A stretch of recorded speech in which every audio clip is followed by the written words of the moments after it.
because fresh equity is just not forthcoming. Okay. Mr. Vijay Mehta, do you see this kind of very simplistic, inverse relationship? Yes, it is. Between equity and debt? Yes, it is there. Because if you go in the last about 10 years, you will only realize that when the equity market is not active, the debt market comes out. If you look at internationally, the debt market is always much bigger. Internationally, the debt market is of about 3 times the equity market. That's right. Because, in India, what the investor is looking for is return. When he stopped getting it from the equity market because of the high pricing of the issues, what he did was that he got scared to enter the equity segment. Then he decided to go for some kind of fixed return which is at least higher than the inflation rate. So he started, like Vijay has said, that he has surplus funds. So he decided to opt for the debt market, which, the maturity of the market what we are talking about is not exactly the contribution of a retail investor to the debt market segment. It is in fact the overall institutional segment which is entering into the debt market in the secondary part of it. Because all over the world, like we have equity markets, they have a very strong debt market where daily turnover runs into millions and billions of dollars. Get back to you. I have a number of questions to ask you on policy and regulatory issues. Mr. Vijay Bhushan, I get back to you as well. We will continue our discussion on the primary market for capital issues in a little while from now after the break. Stay with us on this program.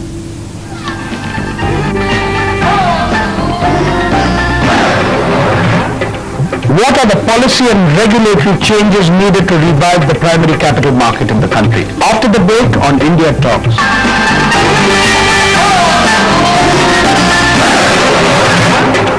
Welcome back to India Talks. We continue our discussion in the primary capital market, and with me in the studio are two second-generation stockbrokers, Mr. Vijay Bhushan, Director of Bharat Bhushan Chairmain Stockbrokers Limited, and Mr. Vijay Mehta, Chairman of Mefcom Capital Markets Limited. Mr. Bhushan, maybe the primary market won't remain in doldrums for all time to come. But right now, a lot of foreign investors are worried that the primary market has once again become a favorite hunting ground of our fly-by-night operators. Because a lot of people feel like it was really the early 1995 MS Shoes fiasco, which was some sort of a watershed, and especially a turning point for companies offering the equity at a premium. Well, to some extent you are correct, because MS Shoes was virtually the limit in terms of, a company with a relatively small equity base looking for a very large issue and at a very high premium in relation to the past working of the company as well as the kind of assets the company was building. So I think MS Shoes, I think, was a blessing in disguise, frankly, because it brought to focus the fact that issues are being priced, as I told you earlier, on what the market is likely to bear, than what should be the price. Okay. In fact, I would also like you to bring to your notice that the regulators have been insisting on disclosure, while they have not been insisting on in terms of the real justification for the premium. Okay. Mr. Mehta, SEBI has decided to incorporate a new disclosure norm which says that the background of all the intermediaries, merchant bankers, lead bankers will have to be provided in the offer document. Now, will this ensure that merchant bankers honor their commitments to underwrite the issues? And particularly if the issues devolve, and we've had State Bank of India subsidiary. Basically, my impression is that our regulating agency, SEBI, is not really very clear about what kind of reforms they wish to introduce in totality. If you really go through They have a committee headed by Mr. T.S. Krishnamurthy, which is going into that. Yeah, they have appointed so many committees. I don't want to really now look at the SEBI regulation. They are 10 times thicker than what used to be regulation of control of capital issues. You take as company law. Fine. You talk to SEBI. I have to now appoint a legal guy in my office to advise me whether I am violating any of But Mr. Mehta, you ask SEBI, they'll tell you the Securities and Exchange Commission of US has a book which is maybe 10 times bigger. All right, but then what is the market size? And then at least in one go they are clear. That is, I want to have a long-term policy. I want to know what kind kind of regulation I am supposed to observe? For that, I should create some kind of a infrastructure myself. Okay. Now, every 2 months or immediately, as a reaction to a kind of, problem, what happens in the country, SEBI suddenly comes back with a lot of amendments. And the good guys are also, That's SEBI's view. They said that they have to learn to. no, so far as these regulations are concerned, what we are just talking about, the introduction of the intermediary, it is rather, according to me, is a good attempt, and they are trying to now give credibility to the person who is introducing the issue in the market, and that's to that extent. I think what really SEBI should do is, give in terms of what were the issues, in terms of number of issues the merchant banker has brought out in the past, and what return the investor has received in terms of the market price to the issue price. Okay. And I think that is something which will really give benefit or will be a value addition in terms of the prospectus. Okay. Now, another important point, let me just add, is that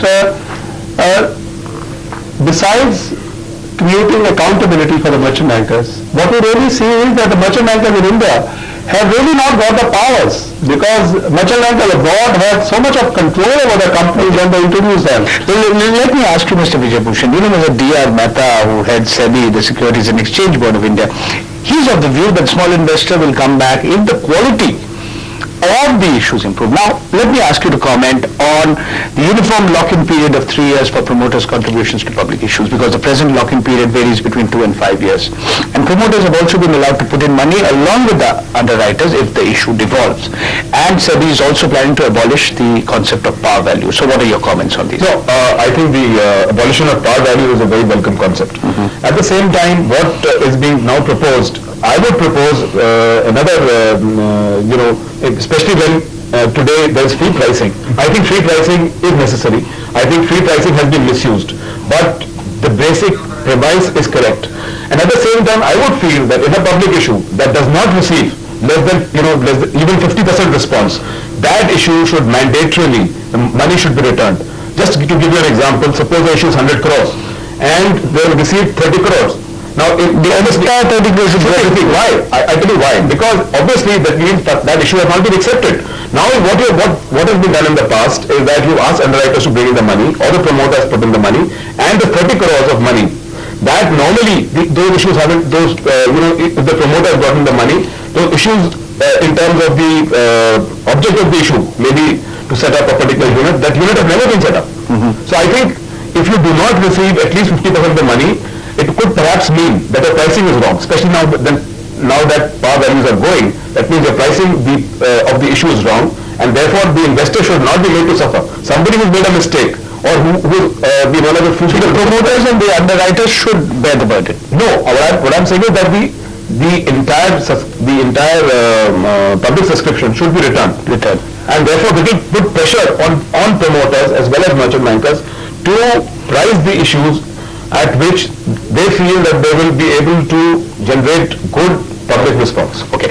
We're nearing the end of the program. Let me ask you one proposal which SEBI has put forward after this CRB scandal. Yes. This rating, do we need to regulate credit rating agencies? Because nowhere in the world are they regulated. They're just people who provide an opinion, whether you like their opinion or not. Should India have some sort of norms and regulations for credit rating agencies, as has been proposed in certain circles? You see, I feel that a regulation of credit rating agencies will probably be an interference, because I have been visiting offices of a number of credit rating agencies like Standard & Poor's in New York. They are not supposed to be regulated by anybody, not even by the President of the United States. Do they also give good ratings to companies? At least they give a rating. Now people will stop believing that credibility of the credit rating agencies, so they will go out of business. Another important point is that what SEBI has overlooked so far, they will have to introduce a post-issue monitoring mechanism. Without that, the investor who has put in his money, the fly-by-night operator will continue. I think that is one of the Krishnamurthy committee's recommendations. Which That's going to be very important. Unless that kind of... Okay, my last question to both of you. When do you really expect the proverbial man on the street, the retail investor, to return to the bourses? When do you expect the primary market to revive? What is your hunch? Well, I would personally feel that 1998 is going to be a better year for the primary market, but perhaps not as good as what was in 94, 95 or 95, 96. But I think things will improve because we've had an overdose of debt, and I'm sure you will have problems there also. You'll say there were some fly-by-night operators even in the debt market. And so I think things are going to change. But I think it will still take about a year. But in the current financial year, you're not expecting... I'm not expecting anything dramatic. In fact, you're expecting things to continue on the downward Yes, in fact, we should be 50% or even less of last time in terms of liquidity. And Mr. Vijay Mehta, what does your crystal ball tell you? What I feel is that we are not going to see the kind of, the kind of primary market we have been used to. Even if there is corporates are not going to have no reconcile to getting the market in that fashion. That book building process will come in, and we will have a very different kind of primary markets. And the revival what a normal man understands, that's not going to be there anymore because it's not there anywhere in the world. So it will come back to it would be a gradual revival. No, it will be a different kind of revival. We will see very limited number of issues. We will see greater attention to quality issues and disclosure. And in those issues, the major participants would be the institutions, mutual funds, portfolio managers, and not generally over a time period offloading in the secondary market. Because when the par value is over, when I'm picking up the stock, what my analysis say, and I later on offload the same into the secondary When do you market. see this process taking off? It is, going to be directly related with the changing in the secondary market. Okay. Well, thank you very much, Mr. Mehta, for coming to our studio, giving us your views. Thank you very much, Mr. Vijay Bhushan, for coming here. And on that note, we conclude this program on the state of the country's primary capital market. But before we end this program, we would like to hear your views on what you have just viewed. Please send in your reactions and suggestions to PO Box 15, Kalkaji, New Delhi 110019, or you can email us at tv18.delhi@elnet.ems.vsnl.net.in. We look forward to hearing from you again. Thank you for being with us on this program.